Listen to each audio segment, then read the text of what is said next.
Hello guys, welcome back to another episode of the Finance Ham podcast. My name is Hannah, your host, and I'm bringing the podcast to you live and direct, well not live, just direct, from a hotel room. It is bank holiday weekend, I'm at a festival this weekend, and this podcast is probably going to be a one-take wonder. I have been out all day. I've been out all day yesterday. I would be lying to you if I said that I haven't had a little glass of wine. But don't worry, I'm not recording the podcast drunk. It's just, I'm enjoying my bank holiday. What can I say? Today's podcast theme was actually inspired by one of you guys. I got a comment on one of my posts not too long ago that said, if you're not already in debt, how can you avoid it? And it is such a valid point because we are just absolutely bombarded with debt everywhere we turn from the minute we turn 18. Now, before we get into the episode, if you're thinking, oh, well, there's no point me listening to this because I already have debt. Fear not, my friends, fear not, because you can still use all of these tips for when you are debt-free. And actually, it might be a bit of motivation on picturing your life and making a plan for exactly how you're not going to fall back into these bad patterns. You can visualize exactly how you're going to live your life. If you've already got a plan in place for the minute that you become debt-free, you don't have to think about it. It's easy and you just roll on to this next phase of your life with a plan already in place. But going back to those of you who might be listening to the podcast who are younger, maybe you have just turned 18 or you're just about to turn 18. And trust me now, the minute you turn 18, probably the same week that you turn 18, the emails are going to start flooding in. Do you remember all those times you've given away your date of birth and your email address so you can get a free Costa cake on your birthday or a free gift on your birthday? Yeah, you're going to have that nice voucher. You're going to have 10% off. You're going to have a cake. But do you know what else you're going to have with that cake? You're going to have the option to pay it in 3. Most people you speak to will say that they got their first credit card when they were 18 and they have not paid it off since. And some of these people are in their 30s, 40s, 50s. It's a real thing, guys. And yeah, okay, it might be great because all of a sudden you have this extension of your salary. You can go out every single weekend. You can buy the newest clothes because all your mates are, wear it once and then put it on Vinted for like half the price.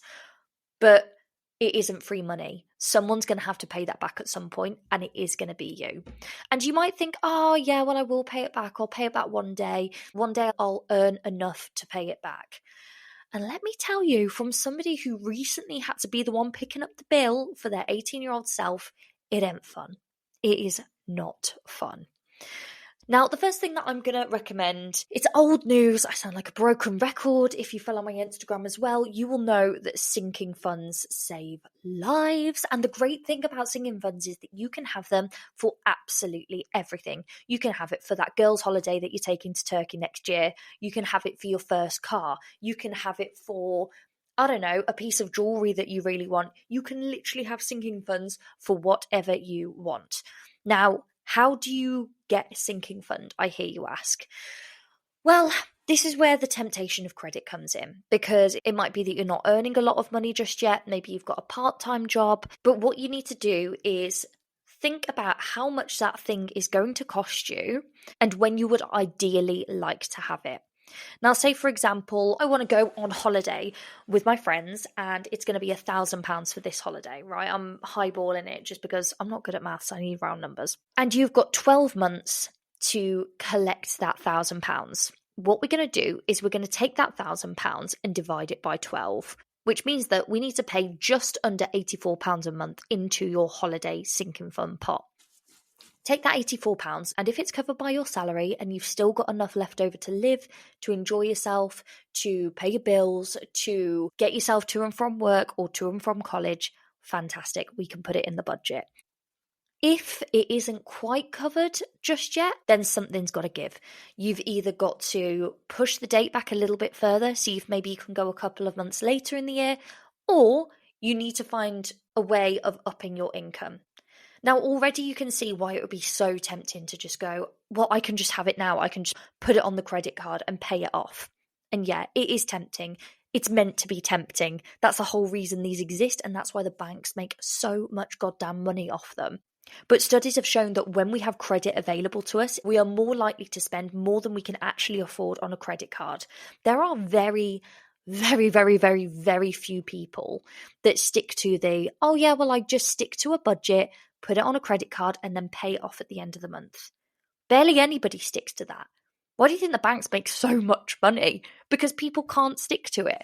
They know people aren't going to stick to it, but they try to entice them in still with long 0% interest periods, or they might drag you in with points. I know when my friends were all going off to university, they were tempting people in with a rail card, which is like 30 quid. Now, for perspective, that rail card that's 30 quid, that will be about 1 month's worth of interest for some of you if you were to get a credit card. So you can see straight away the maths is absolutely in your favour to just pay for it outright or pay for it with sinking funds that you've built up over time. Now, I just mentioned about uni, and this is going to be a little bit of a controversial one, maybe. I remember when I was in college and we had so many people from universities come in and talking about how great uni was. They didn't really talk at all about the studying part of it. It was all about the lifestyle, where you can live, the financial aid that's offered to you. And I'm being straight up with you guys. I have not been to uni, so I don't know all the ins and outs of university loans and student loans. However, I know enough people that have been to uni that have said that they wouldn't do it again. I know enough people that have been to uni and have had to accept that they may never, ever pay off their student loan, despite what they tell you when you have all these people coming into your college trying to tempt you into university. Think about it, guys. There is a reason that the government wants you to go to university. You're going to pay the government back interest, and it's going to be almost like a lifelong bill. From what I understand with university loans, it actually gets taken out of your wages at source, so you actually have no control over it either. Doesn't matter if you're having a rough month and you want to pay the minimum payment, like if you had a credit card. You can't even do that. They just take exactly what they need each month before you even see that money. Now, you might say, oh, but Hannah, I need to go to university to get a good job. And I'm here to tell you gently, I'm going to hold your hand while I say this. Yes, there are some careers where you do need to go to university. Personally, I wouldn't fancy a doctor looking at me if he hadn't done at least a little bit of higher education. But at the same roll of the dice, do you need to be going to university for a marketing degree at this day and age? Do you need to be going to university for a business studies degree at this day and age? Do you need to be going to university at this day and age to study a real estate or an estate degree? Guys, the answer is no. The answer is no. And I understand that there may be a little bit of backlash here, but 2 out of those jobs I can vouch for and say that I got those jobs without going to university before my friends did who were in university. Because sod's law, the minute you leave uni, they're like, oh, well, we want you to have experience as well. And I'm fortunate to know several founders, and experience trumps qualifications every single time. I also know people who have PhDs that have been jobless for a year because they're actually overqualified. I know people that have got degrees in one subject and end up doing something totally different because either A, they've decided that they don't want to work in it anymore, or B, they just cannot get a job in that space because it's so competitive. So they've had to end up doing something totally unrelated anyway. And just having a degree isn't enough. You would need some sort of experience or personality trait that shows that you would be good in that job. Gone are the days when you can have a degree and get pretty much any job offer that's laid out on the table for you. The difference between myself, who has had 2 out of those 3 jobs without a degree, I don't have the average student loan debt of almost 46 grand hanging around my neck, which will also accrue interest. Now, what are some alternatives that you can consider? Well, first of all, apprenticeships. Now apprenticeships are getting so much more diverse. There's such a huge range of them. I remember that it really used to kind of be practical subjects only. But nowadays, you can get apprenticeships in so many different subjects. I was one of the first that had one in real estate or estate agency, which is kind of like an office apprenticeship. You would never have had that before. But take advantage of the time that you are in. There are more and more opportunities out there than ever. I also think as well, doing internships potentially before you even get into university is also an option, but also just working on your experience. And guys, just be a little bit fucking ballsy. Send out letters, send out CVs, and some of this will come on to you. I don't want to hear anybody coming to me and saying, oh yeah, that's never going to happen. It does happen. It does happen. I've done it. I've got friends that have done it, but you're never going to get that opportunity unless you are a little bit ballsy with it. And you might think, oh, well, all my friends are going to university. I want to have the university lifestyle. I want to do this. I want to do that. There are alternatives that you can do to have that living away from home lifestyle. I completely get it, because I would be lying to you if I said that I had my estate agency job. I was still living at home with mom and dad, earning money, but my friends were in different cities all over the country, living with their new uni friends, and it was that first taste of moving out, right? There are jobs out there where you can move out, but you will be paid to move out. If you want to get away, think about offshore working. Think about working abroad, thinking about jobs on board cruise ships, thinking about moving to a different city for an apprenticeship or a traineeship. Obviously, that will depend on your situation and whether you've got any sort of support that you can rely on, but explore those options with the support that is around you, especially if you're younger. Now, I understand that that is a huge, huge place of privilege. A huge place of privilege. But remember what I said about being a little bit ballsy with it, going back to putting your name out there, throwing your hat in the ring, and even acknowledging it. I don't know whether you guys have seen, but there's that guy who is 16 years of age and he's taking Zoom calls from a spare classroom in his college, and he's already got a business going. Like, your age does not really have anything to do with this. And for me, I think it's all about attitude and putting yourself out there. I know I sound a bit like a broken record, but I find it a little bit frustrating, to be honest, when people go, it's just not going to happen. It's just not going to happen. It does happen. There's so many examples of it, me being one of them. I'm not a millionaire. I am just a normal 20-something woman. But I didn't go to uni, and I still managed to get a job. I still walked into a lot of the same jobs 2, 3, 4 years prior to my friends who did go to university. And they're in the same jobs now on the same wage. I touched on this a few minutes ago, but I think as well, like, going to university, keeping up with friends, it's almost so you don't feel like you are getting left behind. This isn't just a tip for university, it's a tip for life, and it's like, sod what they're doing. I don't know whether you've ever heard of that phrase, keeping up with the Joneses.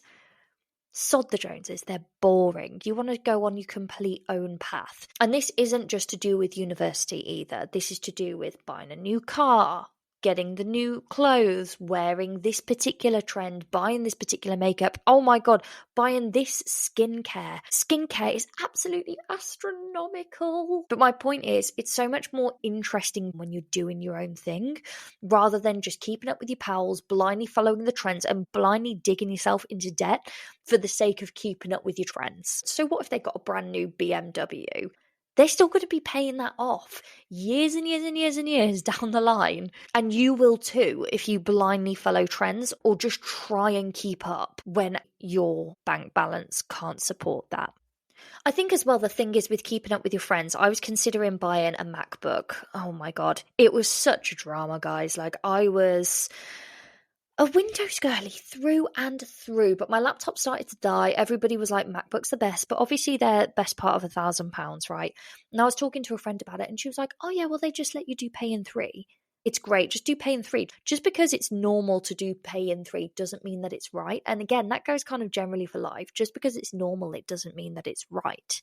Obviously, I've used quite an expensive example there with a MacBook, but you can get buy now, pay later options on absolutely everything from like tooth whitening to trainers to food to Botox to literally everything under the sun.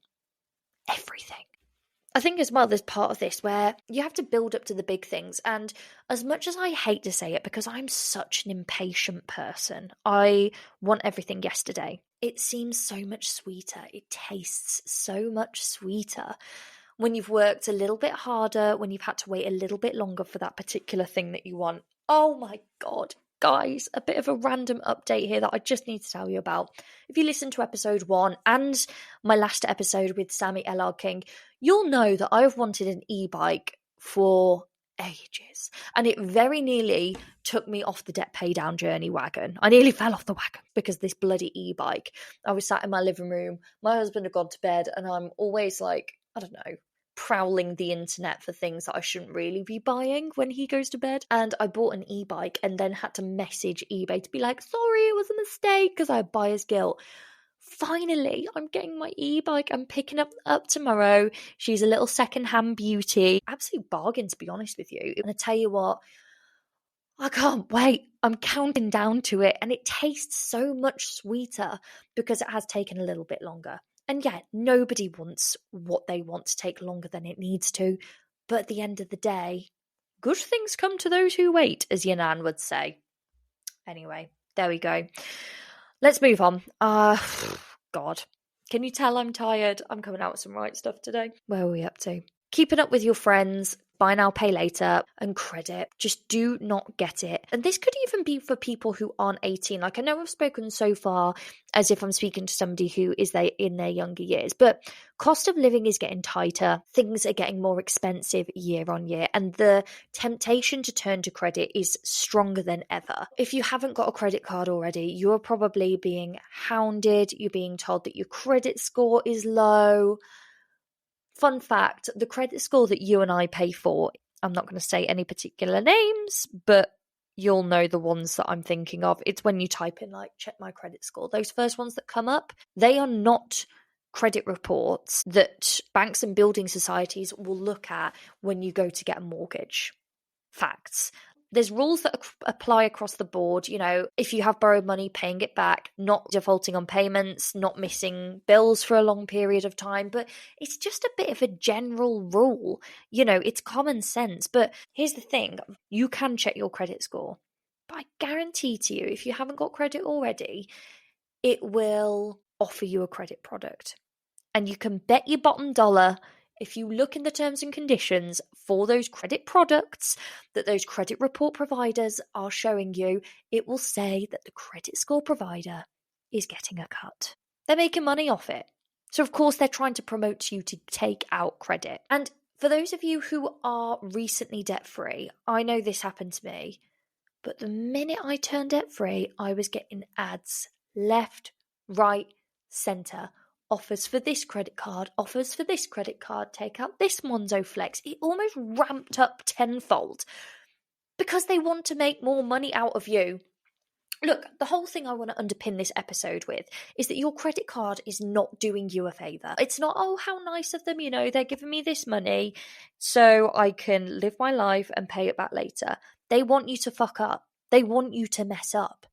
They want you to pay the interest. So let's not forget that that is their big incentive. Of course, they want you to take one out and buy things that normally wouldn't fit into your budget, because then you won't be able to pay it off in full. And then you'll start accruing interest, and then they make money. It's as simple as that. Now, of course, life has its unseen moments, its unforeseen moments. Maybe your car's broken down. Maybe you need an emergency trip to the dentist. Maybe you're stranded abroad and you can't get home and you need to buy a flight randomly. Emergencies happen. And that's why it's so important to make sure that you have an emergency fund that will act as your personal credit card rather than borrowing from a bank or building society. And you can borrow back and pay back to yourself instead. Now, usually an emergency fund will be 6 months' expenses. So just working out what your bills, your rent is, what you need to live, basically. Times that by 6, and that's your emergency fund. You can have a mini emergency fund as well if you're starting out. But I would say generally the rule of thumb is if you have responsibilities like a mortgage or rent, then naturally that needs to be a bit higher. Other factors like being self-employed, that means that the emergency fund needs to be a bit higher as well. So you might want a year's worth of expenses for an emergency fund if you are self-employed and you have a mortgage, for example. But if you're living at home with parents, you work part-time and your only bill is your phone bill, then of course it can be much, much smaller. Now, if an emergency should happen, rather than putting it on a credit card and worrying about how you're going to pay it later, all you have to do is take it out of your emergency fund. Bonus points if it's been in a high yield savings account, meaning that it's working for you and you're getting money paid to you on top of your money. bonus points for that. But say disaster strikes, you need to buy a £400 flight home from Barcelona because the last two have been cancelled. It's as simple as moving £400 from your emergency account or your emergency pot into your current account. And then rather than having interest accruing every month, you just pay it back to yourself. You don't have to worry about paying a company externally that is going to hold you legally by contract to pay that back. Otherwise, you are in trouble and put you through stress for the rest of the month. If you do need to put in a bit less into your emergency fund to build it back up over those next few months, then you can do that. You can't turn around to a credit provider and say, oh, can I pay less than the minimum payment, please? They'll tell you right where to go. So create your own emergency fund. Create your own safety net. And I guarantee to you, there's nothing like the secure feeling of knowing that you've got your own back should shit hit the fan. And the last one, I've touched on it a bit throughout the episode. I wasn't going to add it in because I feel like it is a given, but budgeting. Now, maybe if you are a younger person listening to this, or you don't have to be a younger person, maybe you actually have never taken control of managing your own money before, that's absolutely fine because we are never taught. It's the sort of thing that we should be taught in schools and we just aren't. But managing your money is essential moving forward because it is the thing that is going to stop us from falling into bad habits and also make sure that our money is going to things that we actually want it to. Yes, you might want to invest it. Yes, you might want to save it. But personally, I would much rather my money go towards an experience with my friends rather than going on a top that I'm going to wear once. So how do we create a budget that actually works? Well, you might have heard of the 50-30-20 rule. And the 50-30-20 method is basically 50% of your income goes towards your needs like rent, food bills, phone bill, anything like that. 30% goes to wants, cocktails with girls, new pair of shoes, and 20% goes towards savings or debts. Now, if this works for you, fantastic. Go ahead with it if you want to. It's a really simple way to do it. And it's a great gateway to budgeting as well. You can always fiddle around with it a little bit later on. The way that I personally do it is a little bit different. I follow the financial method. I will always pay credit to them. That app changed my life. And this is their method. So no gatekeeping here. They've got so many blogs and resources about budgeting, about sinking funds, about loads of things I've talked about in this episode. So make sure to check them out as well. But the financial method basically consists of, first of all, you need to calculate all of your income. And that is every single source of income that you have, whether it's part-time jobs, childcare allowance, obviously your salary, anything like that. And this is your starting point and the foundation of your budget. The next thing you need to do is list your fixed expenses. And those are the costs that stay the same every single month, like mortgage payments or rent, bills, subscriptions, your phone bill, anything like that. Third, I think it goes on to wants. No, it doesn't. Create your sinking funds. Now, do you remember earlier when I said anything that you fancy doing or anything that you need to do, like car insurance? Don't get me wrong, it can include fun things as well, like holidays, Christmas, but car insurance, car maintenance, anything like that. Don't forget, you still need to be able to live at this point. It can be exciting to plan for the future and think, oh my God, this time in 12 months, I can have this car that I really, really wanted. Or this time in 6 months, I can get this PlayStation that I really wanted. Hold your horses, because you still need to list your flexible expenses and things that you want to spend your money on.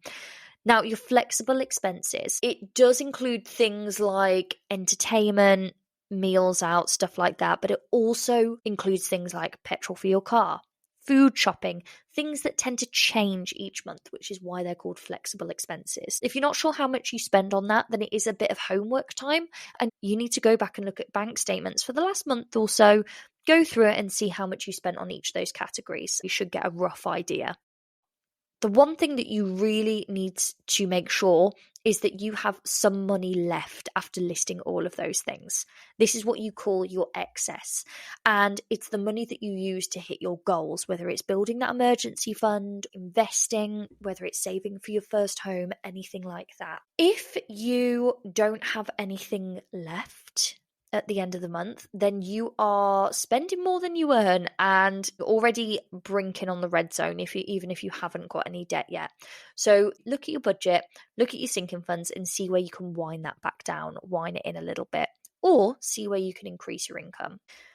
It might take a couple of months for you to get into a rhythm, get into a swing with budgeting. It might be that you fall off the wagon and think budgeting isn't for me. Not the case. It might just mean that you need a little bit of adjustment, a little bit of tweaking here and there to get it to somewhere that is realistic for you. It's all well and good saying that you're only going to spend £30 this month on seeing your friends, but if it's not realistic, it's just going to make you fall off the wagon and feel shit about yourself, and nobody wants that. We're building solid, realistic foundations for a financially well future for your rich bitch era. And that's it, guys. I hope you've enjoyed this episode. I know it's been a little bit all over the place. I've been doing so much stuff this weekend. And as I said, I'm recording this literally from my hotel room. What I'm going to do after this, I'm going to finish my little glass of wine. I'm going to get into bed. I'm going to put on a film. And I'm going to have the time of my life. I am wishing you a wonderful week. I hope that you enjoyed this episode of the Finance Ham podcast. Oh, I have some public service announcements. So first of all, to let you know, the Finance Ham podcast is now available on YouTube, which I never thought I'd see the day. Because one of the reasons I love podcasting is that I can do it with my hair up in a messy bun, track is on, like looking like a right rotter, and none of you can see me. Who's gonna know? However, YouTube have launched this wonderful feature where you can just upload your podcast straight up to YouTube, and you all won't be able to see what a mess I look when I'm recording.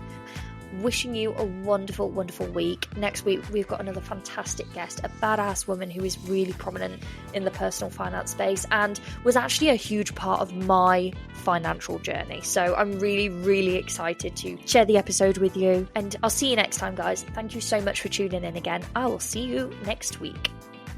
Thanks so much for listening to this episode of the Finance Ham podcast. If you enjoyed it, make sure you rate and leave a cheeky little comment or review. And if you really liked it, you can buy me a coffee on the link in the show notes. Remember, the Finance Ham podcast is for educational and entertainment purposes only and should not be taken as financial advice.